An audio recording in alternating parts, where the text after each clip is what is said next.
Saudara, silahkan tonton videonya sampai habis. Jangan lupa like, subscribe, comment, and share. Itu tidak akan merugikan Anda dan justru akan menambah pahala dan kebaikan bagi Anda. Semangat berbagi. Innal hamdalillah nahmaduhu wa nasta'inuhu wa nastaghfiruh wa na'udzu billahi min shururi anfusina min sayyiati a'malina may yahdihillahu fala mudilla lahu wa may yudlil falan tajida lahu waliyyan mursyida asyhadu an la ilaha illallah wahdahu la syarika lah wa asyhadu anna Muhammadan abduhu wa rasuluhu la nabiyya ba'da. Allahumma salli wa sallim wa barik ala sayyidina Muhammad wa ala alihi wa ashabihi ajma'in.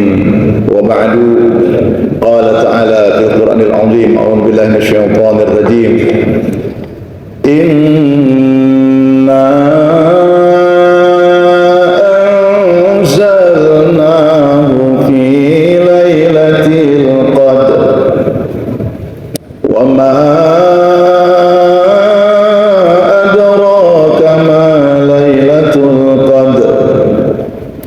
Lailatul Qadri khairun min alfi syahr tanazzalul malaikatu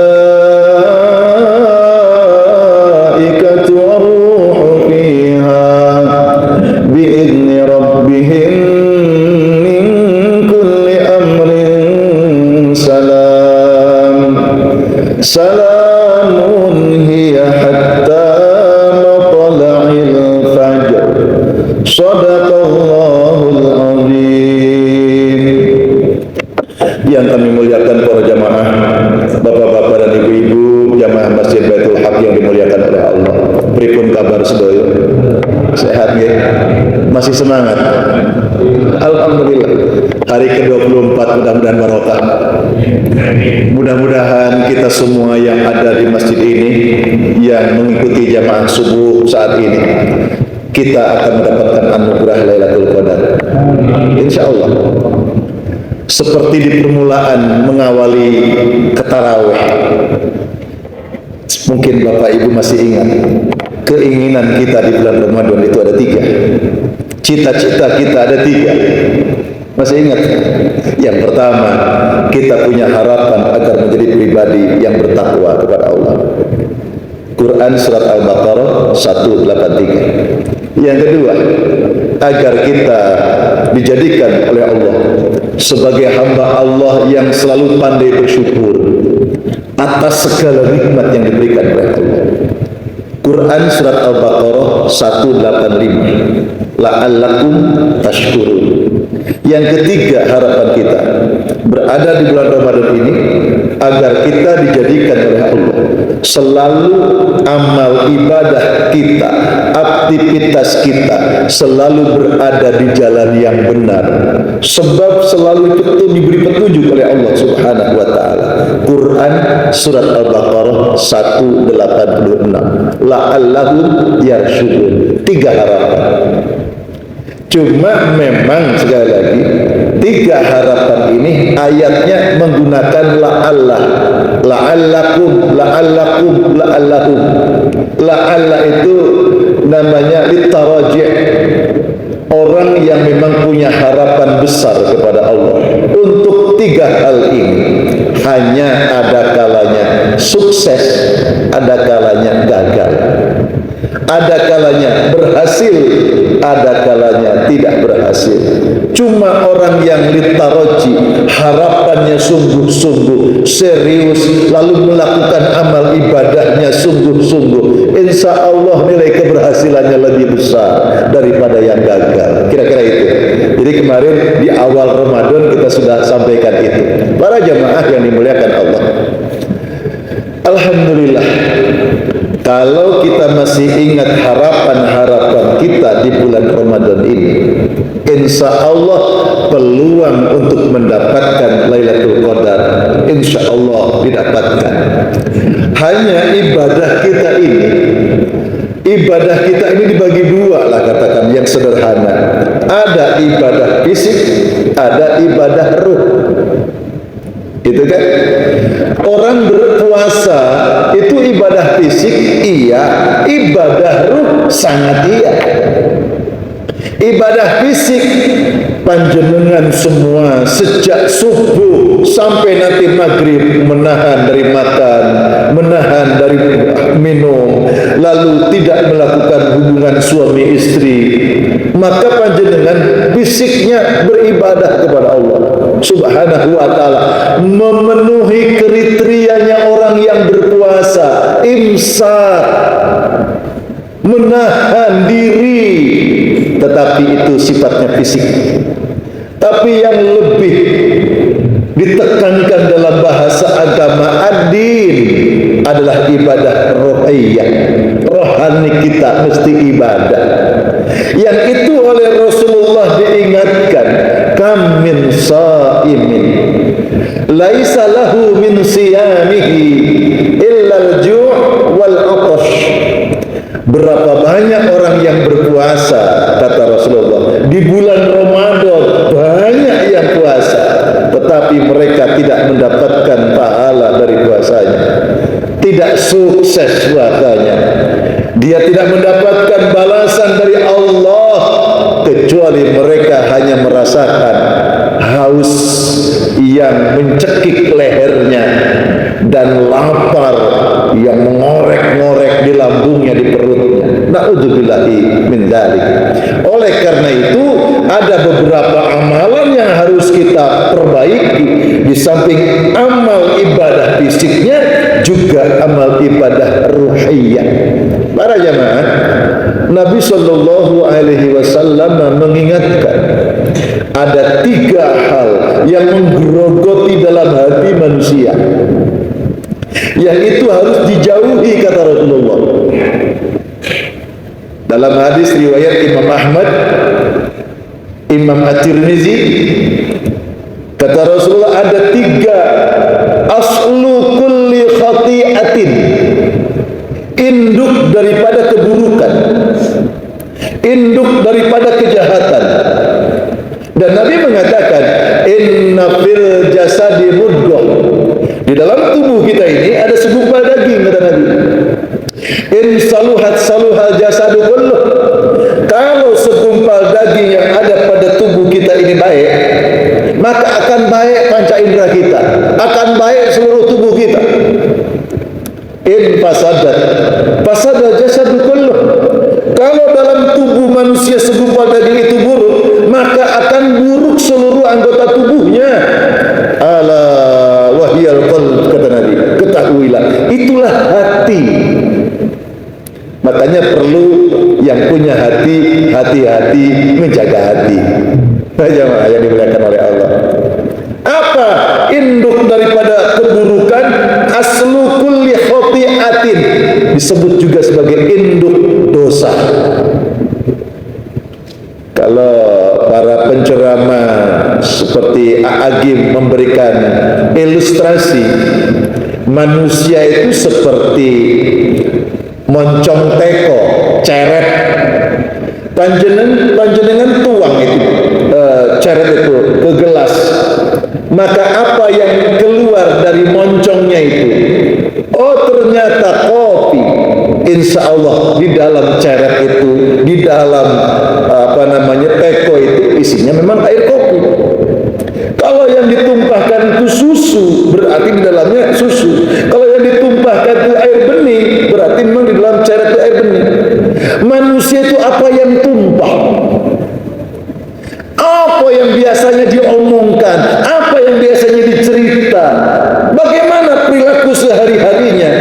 Apa yang tampak itulah gambaran apa yang ada dalam hatinya itu. Orang itu kalau hatinya baik, ngomongnya baik. Kalau hatinya bersih, akhlaknya bagus.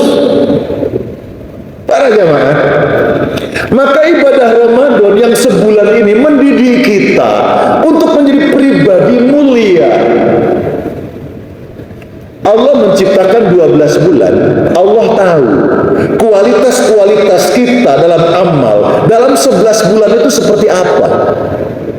Tahu. Jurus kesadaran ada doa. Rabbana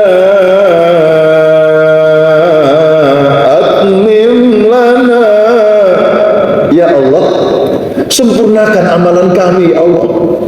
Kenapa?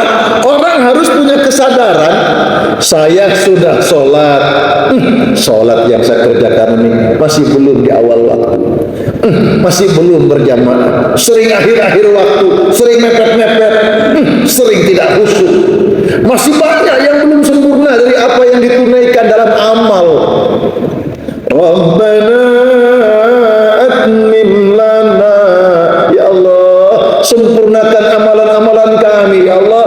Kami masih beramal tapi amalnya krono dunyo. Kami punya amal tapi amal yang dilakukan bukan semata-mata ikhlas karena Engkau, bukan karena panggilan iman, bukan karena bentuk ketaatan kepadamu, ya Allah. Atmim lana, sempurnakan, ya Allah. Karena kami ini tempatnya salah, tempatnya lupa, tempatnya dosa. Engkau yang menyempurnakan amal ini, ya Allah, menjadi amal yang sempurna. Lalu Allah berikan 1 bulan yang namanya Ramadan. Untuk apa? Untuk menyempurnakan 11 bulan lainnya. Sampai Nabi dalam sabdanya mengatakan, siapa yang melakukan amalan-amalan sunnah akan mendapatkan seperti orang melakukan amalan-amalan wajib. Apa kalau ini bukan penyempurna? Ini bentuk kasih sayang Allah di bulan Ramadan. Betapa rahmat Allah sangat besar di bulan Ramadan. Masya Allah. Yang lalu kita ulang lagi, di bulan Rajab Rasulullah berdoa, ya Allah mohon berkah. Di bulan Sya'ban Rasulullah, ya Allah mohon berkah. Di bulan Ramadan apakah mohon berkah? Tidak. Nabi menyampaikan, qad ja'akum Ramadan syahrun mubarak, pengumuman. Di bulan Ramadan itu, kata Nabi, bulan yang di dalamnya barokah Allah. Bukan lagi doa, tapi mengumumkan Ramadan bulan yang memang diberkahi oleh Allah. Kalau Rajab Nabi berdoa, ya Allah berikan berkah di bulan Rajab. Di Sya'ban, ya Allah berikan kami di bulan berkah di bulan Sya'ban. Ramadan tidak. Ya, di bulan Ramadan itu Nabi telah datang untuk kalian Ramadan, bulan yang di dalamnya penuh dengan berkah. Apa ini? Kasih sayang Allah. Untuk apa? Untuk menyempurnakan kekurangan-kekurangan kita dalam amal 11 bulan yang silam. Maka didikan Ramadan itu luar biasa. Kalau tadi disampaikan harapan orang beribadah di bulan Ramadan, pribadi yang bertakwa. Esensi pribadi yang bertakwa adalah akhlak. At-taqwa hahuna, kata Nabi. Takwa itu letaknya dalam hati. Esensinya adalah akhlak, hati yang bersih, yang kemudian mengekspresikan dalam kehidupannya menjadi pribadi yang baik, berakhlak yang baik. La'allakum tashkurun, agar menjadi pribadi yang bersyukur. Bapak Ibu yang dimuliakan oleh Allah, orang yang beriman, orang yang bertakwa itu memiliki sepasang sayap, dan ini hukumnya wajib. Separuh sayapnya bersyukur kepada Allah, separuh sayap yang lain bersabar. Jadi orang yang beriman ini wajib bersyukur, hukumnya wajib, bersabar, hukumnya wajib. Ini apa? Ini bahasa hati, akhlak. Para jamaah yang dimuliakan Allah. Makanya kalau la'allakum tashkurun, agar engkau semua menjadi pribadi yang bersyukur kepada Allah. Kenapa kok di situ tidak ada bersabar? Karena esensi syukur dan sabar itu adalah wujud dari syukur itu sendiri. Saya berikan contoh. Apapun yang Allah berikan dalam kehidupan ini pasti baik atau tidak bagi manusia? Pasti baik. Apa Allah takdirkan dalam kehidupan kita, itu pasti yang terbaik menurut Allah untuk kita.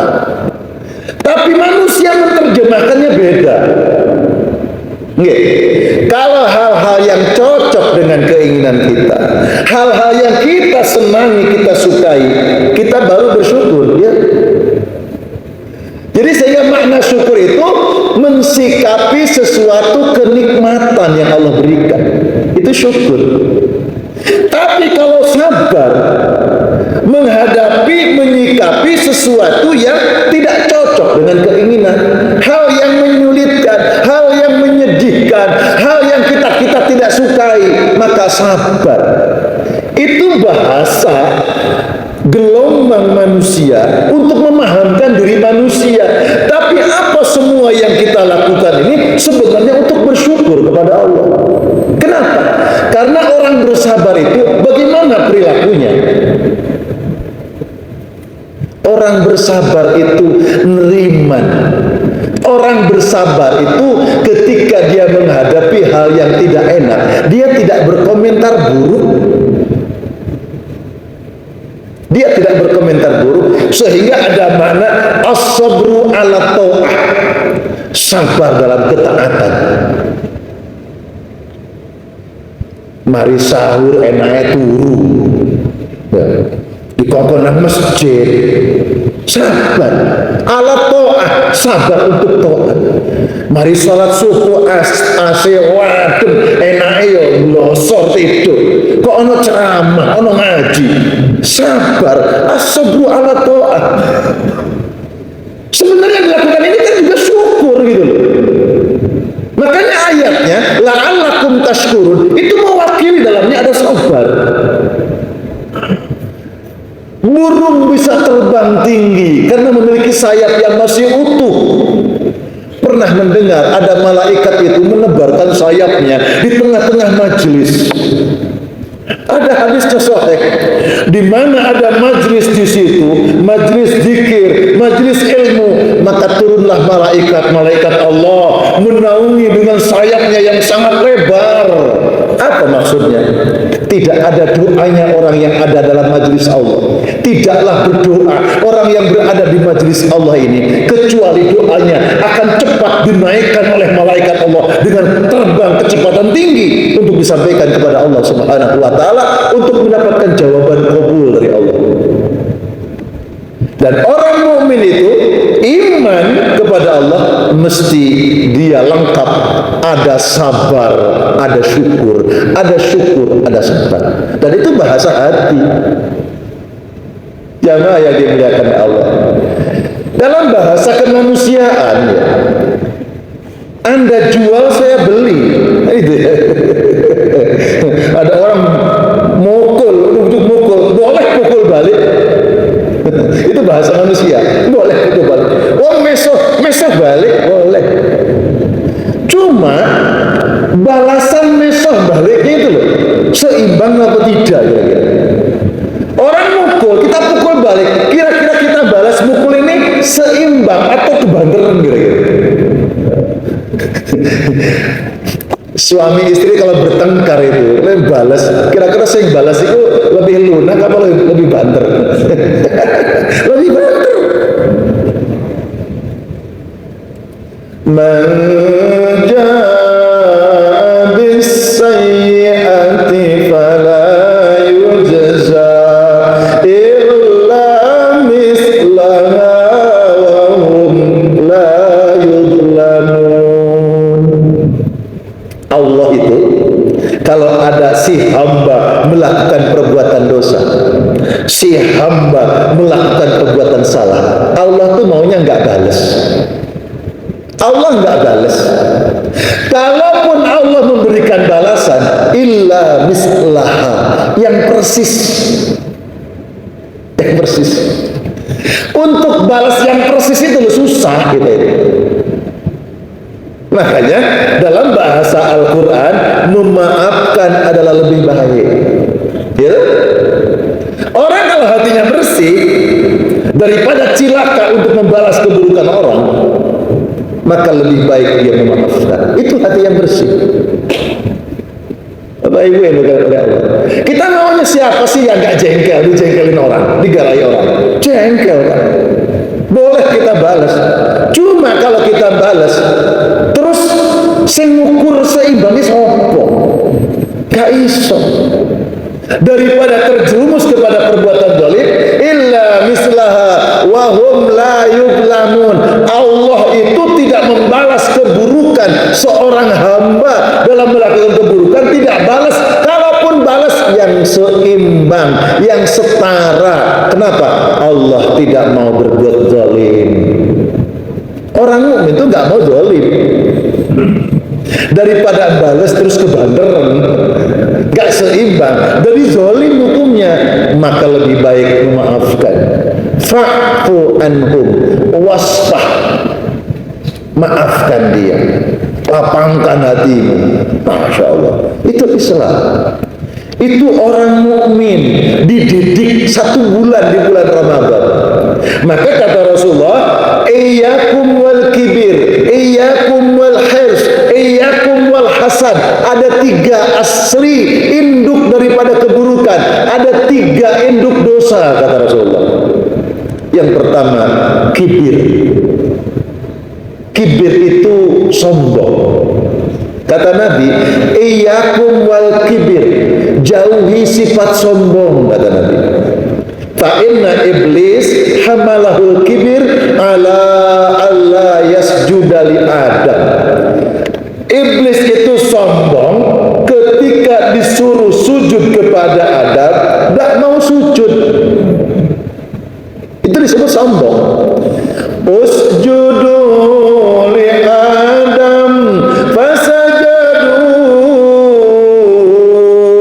illa iblis.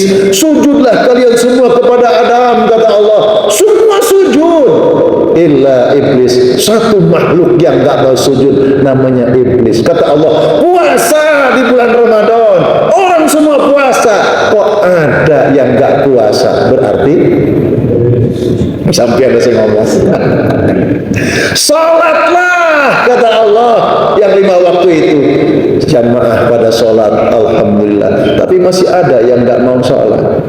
Berarti ya Allah, Bapak Ibu, Allah merintahkan warka'u ma'ar-raki'in. Karena dengarnya raki'in, itu ahli hisab itu bilang gini, merokoklah bersama orang-orang yang merokok. Warka'u ma'ar-raki'in. Ada raki'in itu, dikira merokok. Merokoklah bersama orang-orang yang merokok, itu ahli hisab. Ayat ini memerintahkan sholat berjamaah. Rukuklah bersama orang-orang yang rukuk. Sholatlah dengan berjamaah. Sholat berjamaah itu wajib loh. Ayatnya ada. Lalu kenapa sampai kok gak jamaah ning masjid? Podo ae Pak Ustaz, yang penting sholat ning omah ya sholat.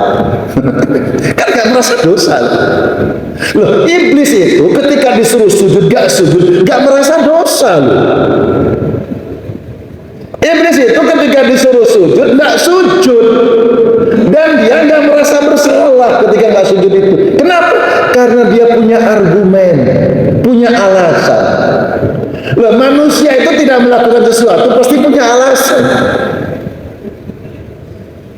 Sak lebar-lebar lebar alasanmu gitu ya. Ya Allah ya Rabbana. Iblis punya alasan. Dia seolah-olah berkata begini, "Hai Allah, apa enggak keliru perintah? Jadi Adam sujudnya aku. Kok aku suruh sujud ke Adam? Ana khairum minhu, khalaqtani min nar wa khalaqtahu min tin." Aku kan lebih baik ya Allah. Engkau ciptakan aku dari api, Adam dari tanah. Kok kebalik sih? Aku suruh sujud ke Adam. Mestinya Adam kan ke aku. Itu apa namanya, dialognya atau bantahannya iblis, alasannya iblis gak sujud. Lalu Allah mengatakan, engkau bersalah wahai iblis, tempatmu di neraka. Apa jawaban iblis? Ya Allah, karena engkau telah menuduh aku bersalah. Oh, bayangkan, gak merasa salah karena engkau menuduh aku bersalah. maka berikan izin aku untuk memperdayakan manusia dari jalanmu. Apa jawabannya? Padahal di sisi yang lain, kualitas keimanan iblis itu tidak diragukan. Jadi kalau ditanya imannya jamaah Masjid Baitul Haq dengan imannya iblis kepada Allah, kira-kira hebat mana? Ayo, hebat iblis loh. Yang hebat saja imannya itu bisa bantah nama Allah. Bayangkan. Kok bilang hebat iblis? Apa dalilnya? Ada ayatnya. Iblis berkata di hadapan Allah, Inni akhafullaha rabbal alamin.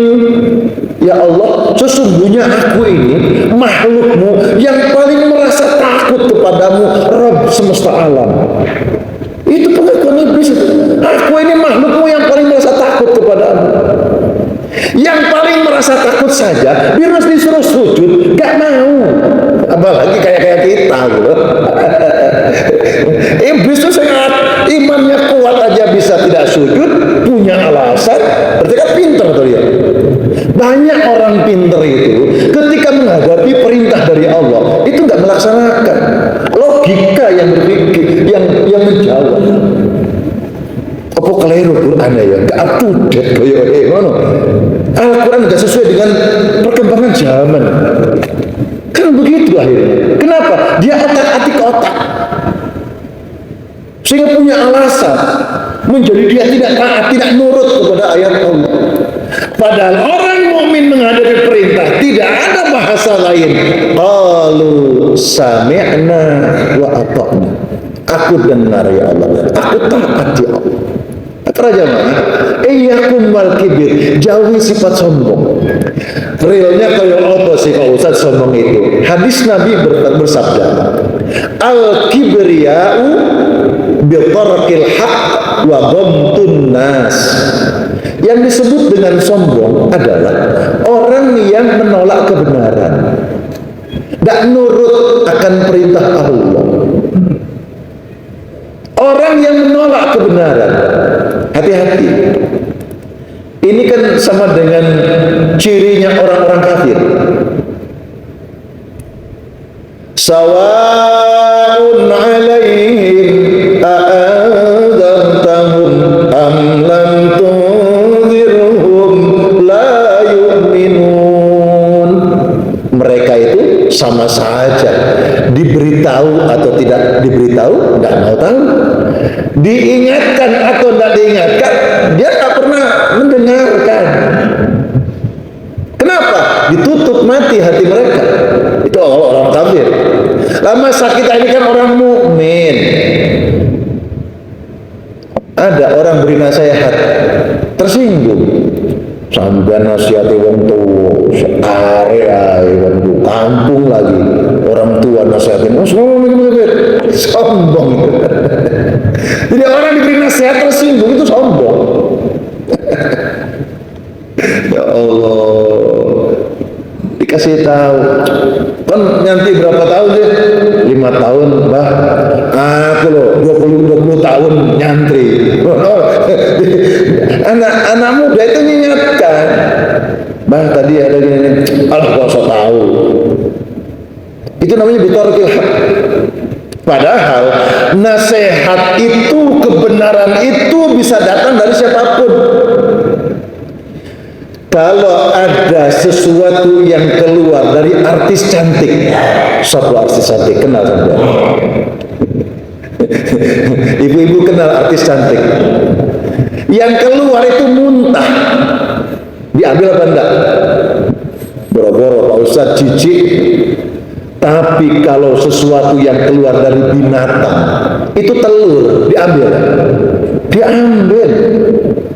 Kebenaran itu jangan lihat siapa yang menyampaikan, tapi apa yang disampaikan. Gitu kan? Unzur ma qala wa la tanzur man qala, kata Sayyidina Ali radhiyallahu anhu. Perhatikan apa yang disampaikannya, jangan memperhatikan siapa yang menyampaikan. Jadi engkau engkau baru memperhatikan kalau siapa yang menyampaikan ada kesombongan dalam hati. Iku kayak besar soalnya saya ngomong, aku percaya.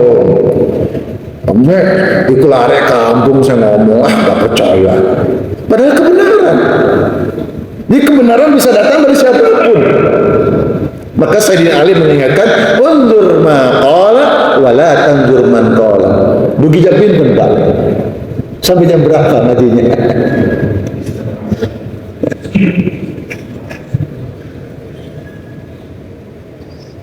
Sudah ya, selesai ya? Saya kan dari beritahu saya sampai jam berapa soalnya. Ini ngaji biasanya sampai isya atau 20 menit atau 15 menit. Baik. Yang pertama, jauhi sifat sombong. Bitarkil haq wa ghamtun nas. Merendahkan orang. Melihat orang sebelah mata. Kalau berkawan, pilih-pilih kawan. Hati-hati pilih. Ngegrup, pilih-pilih grup. Jari ini kerja bakti bareng-bareng, tapi ngumpulnya beda. Gak gelem kumpul, ambil liannya. Hati-hati. Ghamtun nas, merendahkan orang, melihat orang dengan sebelah mata. Yang kedua, iyyakum wal hirs, jauhi sifat tamak. Sifat tamak pernah menimpa Nabi Adam. Nabi Adam itu di surga disuruh Allah berbahagia, bersenang-senang dengan istrinya Hawa. Silahkan makan apapun yang ada di surga itu, tapi jangan memakan buah khuldi. Qulna ya Adam uskun anta wa zawjukal jannah wa kula minha ragadan aisu syi'tuma wa la taqraba hadhihi syajarah fatakuna minadh dhalimin. Hei Adam, tinggallah dalam surga bersama istrimu, bersenang-senanglah, makan apa yang ada di sana, tapi jangan makan buah khuldi, kata Allah. Digoda oleh iblis.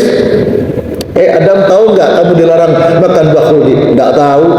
Pengen tahu? Ya pengen tahu. Pengen tahu banget? Tahu banget. Sesungguhnya Tuhanmu melarang engkau makan buah khuldi sebab Tuhanmu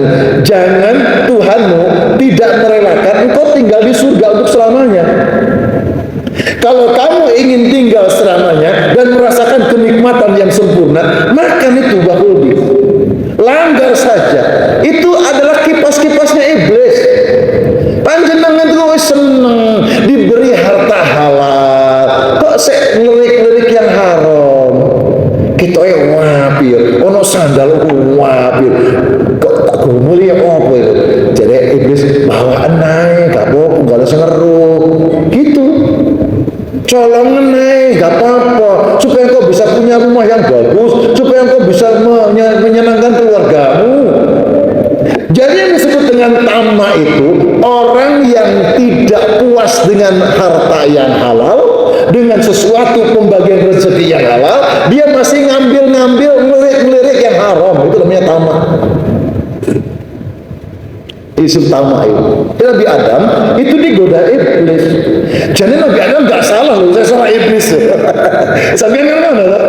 Aku itu gak sholat sampai sekarang, gak poso. Aku digoda iblis. Jadi siswa saya lebih merokok ya iblis jadi. Aku kan diperdaya, aku kan korban. Loh, iblis sudah cuci tangan, Pak. Iblis setan itu sejak awal cuci tangan. Aku perdayakan mereka dari jalan kebenaran, tapi nanti sudah aku umumkan, ini bari'um minka, aku berlepas diri dari engkau. Aku nggak mau tanggung jawab loh ya nanti. Itu sudah ngomong kepada Allah. Ini bari'um minka, aku berlepas diri dari engkau. Jadi saya mau merokok ya sing korbannya itu mau merokok, sebab diberikan akal oleh Allah. Para jamaah, jauhi sifat tamak. Yang ketiga, jauhi sifat dengki. Iyyakum wal hasad, jauhi sifat dengki. Sifat dengki sifat berbahaya. Di koran, di media, di berita ada suami bunuh istri, ada. Istri bunuh suami, ada. Gak sampai bunuh, suaminya sedang tidur, burungnya digunting. Na'udzubillah. Itu kan karena kedengkian. Orang hatinya dengki, kotor, dendam, iri hati, itu sangat kotor tindakannya. Na'udzubillah. Jauhi, kata Rasul. Maka kita ini sudah kumpul di masjid, ayo hilangkan iri hati, dengki dengan sesama kaum muslimin. Kita ini ketemu, ucapkan salam, bersalaman, ngobrol, peluk, supaya hatinya adem. Neng masjid cuma ketemu di masjid tok, orang tau nyopo, orang tau salaman. Ayo, oh kita ini saudara cuma berjamaah tok, mereka mana gegeran. Itu kedengkian, saudara. Dari rumah ke masjid sama, masjidnya di Baitullah, tapi mereka punya kedengkian, nggak mau ketemu, nggak mau bareng berangkat ke masjid. Kenapa? Ada jengkel, nggak senang sama teman, sama tetangga. Itu jauhi begitu. Jangan ada sifat dengki. Kata Rasulullah, iyyakum wal hasad. Apa dampaknya?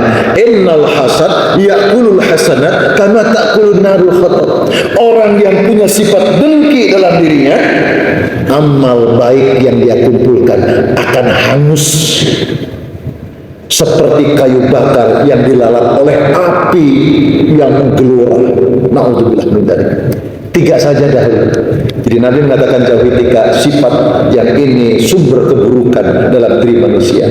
Dan kalau kita ini bersih hati kita, jauh dari sifat yang 3 ini, insya Allah Lailatul Qadar akan diberikan Allah Subhanahu wa taala. Banyak-banyak beribadah mengingat Allah, banyak-banyak zikir bertobat, dan banyak-banyak kita berdoa, Allahumma innaka afuwwun karim tuhibbul afwa fa'fu anna ya karim. Rabbana atina fid dunya hasanah wa fil akhirati hasanah wa qina adzabannar. Sallallahu alaihi wasallam Muhammadin walhamdulillahirabbil alamin. Mohon maaf lahir dan batin atas tutur kata sikap yang tidak menyenangkan. Selamat beribadah di bulan Ramadan dan selamat menyongsong hari raya Idul Fitri. Mohon maaf lahir dan batin. Wassalamualaikum warahmatullahi wabarakatuh.